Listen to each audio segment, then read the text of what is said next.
যিনি পৃথিবীর সব থেকে বুদ্ধিমান লোক ছিলেন, ঈশ্বরের জ্ঞানে পূর্ণ ছিলেন, তিনি স্বয়ং বলছেন যে তোমার নিজের বিবেচনার উপরে তুমি নির্ভর করো না, সমস্ত চিত্তে সদাপ্রভুর উপরে বিশ্বাস করো। হালেলুয়া।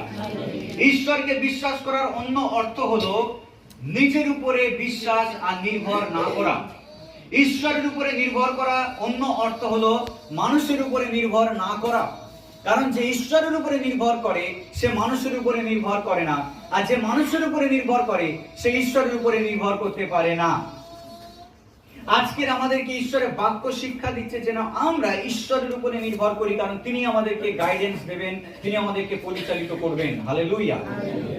6 পদ বলছে হিতোপদেশ 3-এর, তোমার সমস্ত পথে তাহাকে স্বীকার করো, তাহাতে তিনিই তোমার পথ সকল সরল করিবেন।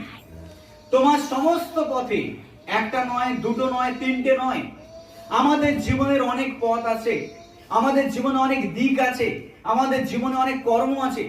সমস্ত ক্ষেত্রে বাক্য বলছে যে তুমি সমস্ত পথে তাকে স্বীকার করো। হালেলুয়া। ঈশ্বরকে স্বীকার করা মানে হলো ঈশ্বরকে প্রায়োরিটি দেওয়া, অগ্রাধিকার দেওয়া। আমাদের পথে ঈশ্বরকে স্বীকার করা মানে হলো আমাদের জীবনে ঈশ্বরকে প্রথম স্থান দেওয়া।